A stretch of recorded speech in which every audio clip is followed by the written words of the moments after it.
February of 1992, my husband and I moved to a larger home where we expected to raise our children. Our son Daniel was 2 years old, and I was 9 months pregnant. 2 weeks after moving in, our second son, Michael, was born. And 4 weeks later, my husband moved out.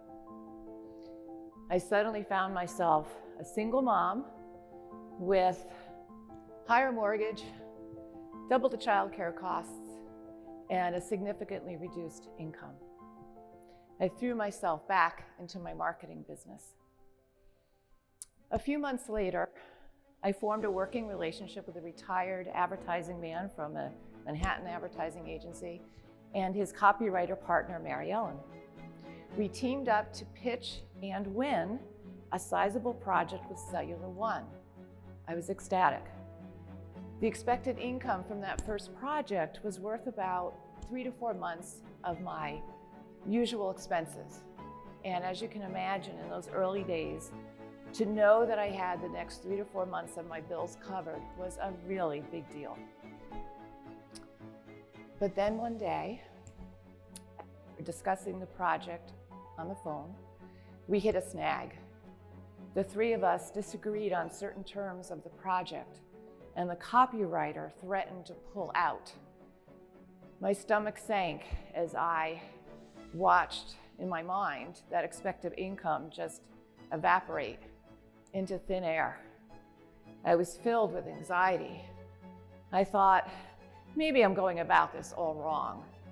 I had chosen to stay in my own business to have as much flexibility as possible for my 2 little boys.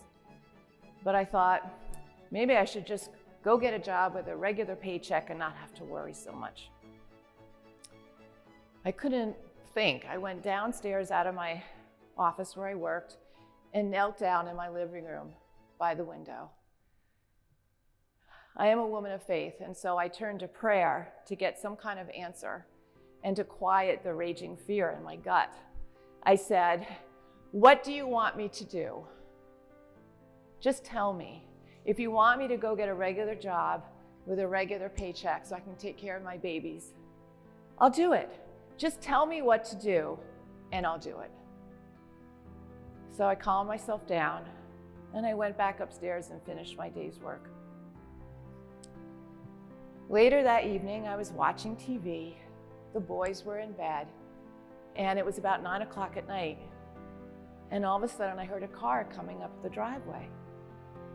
Now it was raining hard and I didn't live near any one of my closest friends. I could not imagine who it was at that time in that weather. But there was a knock on the door and I opened the door and there stood Pensy, a friend of mine from my church choir. And she held a dozen peach-colored roses. I said, "Pensy, what are you doing here?"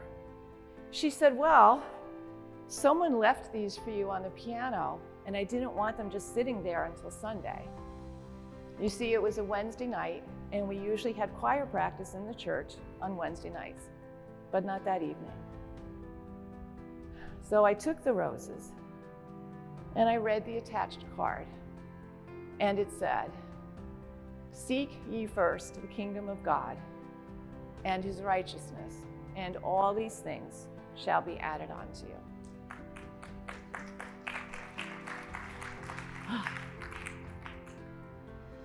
Remember, I had said, "What do you want me to do? Just tell me what to do and I'll do it."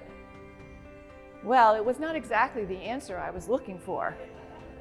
I really wanted to know, do I stay in my own business and stick it out, or do I just go work for someone else? But it turned out to be the answer that I really needed. I had been heard. I was not alone. All I had to do, and I didn't have to worry about every little thing.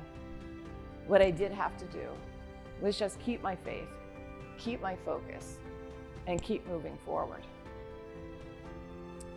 I realized I had been given a pathway that would serve me the rest of my life. And in all these years since, through many ups and downs, when I remember to keep my focus on something higher and larger than myself. I find that solutions appear to my challenges, things get resolved, and as long as I keep moving forward, keeping my faith, and keep showing up, as all of you do, I am provided with what I am needed. So as I shared, I'm a woman of faith, and so for me, I try my best to keep my focus on seeking God first in all things. But I'm not trying to tell you what to do or how to live. But I do ask you, what do you seek?